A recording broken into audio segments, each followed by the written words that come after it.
സ്ത്രീ ശാക്തീകരണമെന്ന് പ്രസംഗിക്കുമ്പോഴും അത് രാജ്യത്ത് നടപ്പിലാക്കുന്നില്ലെന്ന് മന്ത്രി ജെ ചിഞ്ചുറാണി. CPI ജില്ലാ സമ്മേളനത്തിന് മുന്നോടിയായി ഇടുക്കി തടിയമ്പാടിൽ സംഘടിപ്പിച്ച വനിതാ സംഗമം ഉദ്ഘാടനം ചെയ്ത് സംസാരിക്കുകയായിരുന്നു മന്ത്രി. ഗാർഹിക പീഡന നിരോധന നിയമം പോലും നടപ്പിലാക്കാൻ രാജ്യത്ത് കഴിഞ്ഞിട്ടില്ലെന്നും ജെ ചിഞ്ചുറാണി കുറ്റപ്പെടുത്തി. രാജ്യത്തെ പാർലമെന്റ് എടുത്ത് പരിശോധിച്ചാൽ സ്ത്രീ പ്രാതിനിധ്യം കുറഞ്ഞിരിക്കുന്നത് കാണാം. 500-ലധികം അംഗങ്ങളുള്ള പാർലമെന്റിൽ 10%-നും 15%-നും ഇടയിലാണ് സ്ത്രീ പ്രാതിനിധ്യം. കഴിഞ്ഞ ഭരണകാലഘട്ടം അവസാനിക്കുന്നതിന് തൊട്ടുമുമ്പാണ് BJP സർക്കാർ ഒറ്റ ദിവസം കൊണ്ട് സ്ത്രീകൾക്ക് 33% സംവരണം നൽകുന്ന ബിൽ പാസാക്കിയത്. 2024-ലെ തിരഞ്ഞെടുപ്പിലും ഇത് നടപ്പിലാക്കാൻ കഴിഞ്ഞിട്ടില്ല. അടുത്ത തിരഞ്ഞെടുപ്പിലും ഇത് നടപ്പിലാക്കുമോ എന്ന് സംശയിക്കേണ്ടിയിരിക്കുന്നുവെന്നും മന്ത്രി പറഞ്ഞു.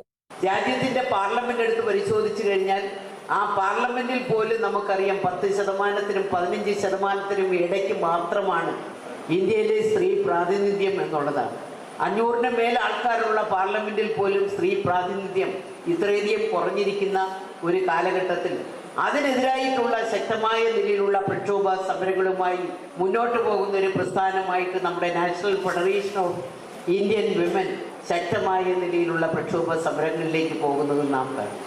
ജൂലൈ 17 മുതൽ 20 വരെ കട്ടപ്പനയിൽ നടക്കുന്ന CPI ഇടുക്കി ജില്ലാ സമ്മേളനത്തിന്റെ മുന്നോടിയായിട്ടാണ് തടിയമ്പാടിൽ വനിതാ സംഗമം സംഘടിപ്പിച്ചത്.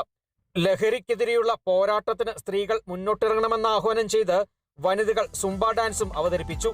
സുംബ ഡാൻസിൽ മന്ത്രിയും പങ്കെടുത്തു.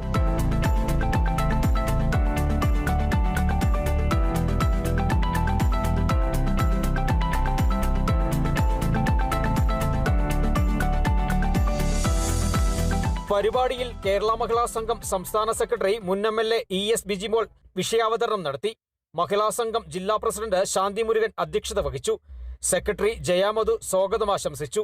CPI ജില്ലാ secretary K Salim Kumar, KC Alice, AK പ്രിയൻ, TR ബിനു തുടങ്ങി നിരവധി പ്രവർത്തകർ പരിപാടിയിൽ പങ്കെടുത്തു.